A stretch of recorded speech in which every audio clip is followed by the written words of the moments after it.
Meditation and Spiritual Life, Swami Yatiswarananda. Several faces of the ego. Human beings are strange combinations of various elements. According to William James, most persons have as many different social selves as there are distinct groups of persons about whose opinion they care.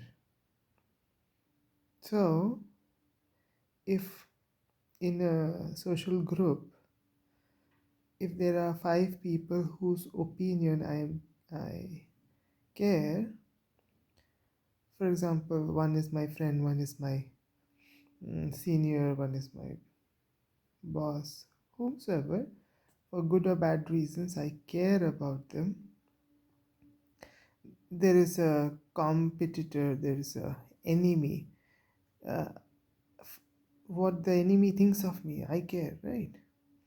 So all those people, so James is telling most people have as many different social selves, so that mm, mask or the character trait, they differ.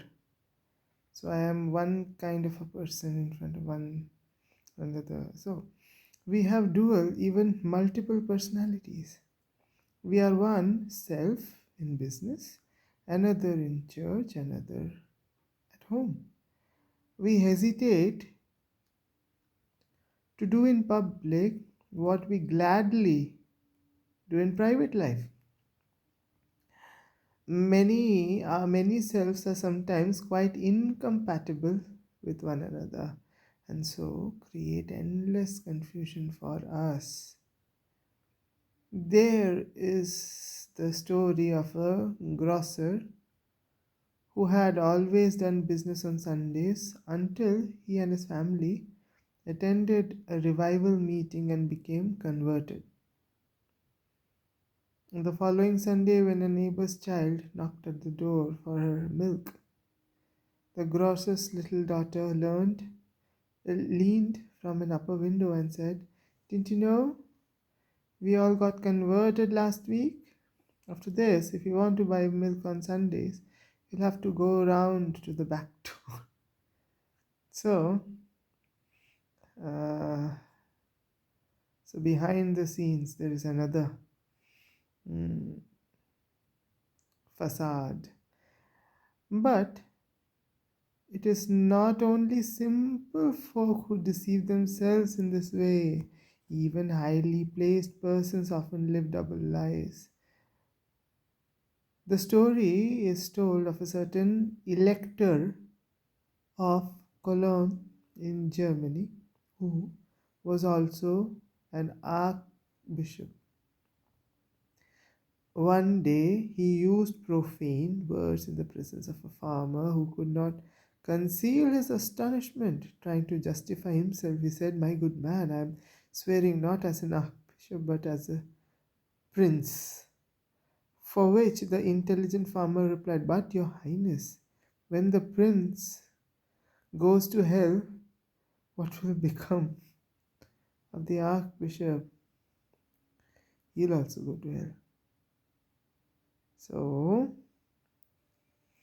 we all, so simple. So, archbishop's good deeds can take him to heaven, but then prince is going to hell. If the prince goes to hell, then archbishop will also go to hell. He won't go to heaven. So, we all must remember that if we separate private and public lives and follow opposite codes of conduct, we cannot help paying a very heavy penalty in the form of restlessness and double bondage. We certainly create a hell in our own lives and lay a train of evil consequences. There are false duties as there are real duties. In life, it is not always easy to determine which action is right and which is wrong. According to law, it is wrong to kill anybody during times of peace, but in times of war, it becomes the duty of every man, especially when he joins the army, to kill as as many enemies as possible. According to Hindu religion, it is wrong to kill a cow because the cow has become an emblem of motherhood. But for a Muslim, it is meritorious to slaughter a cow in celebration of some festivals.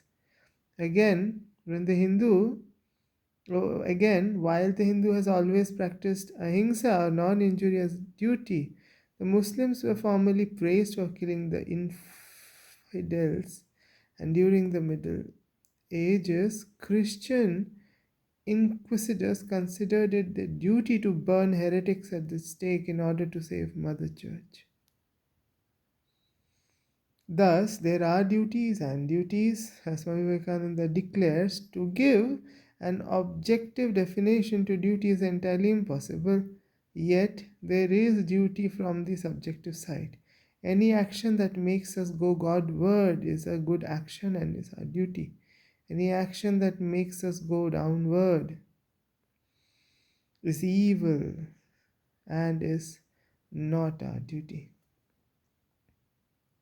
According to the great Hindu philosopher Ramanuja, good is that which leads to expansion of the soul, and evil is that which makes the soul contract.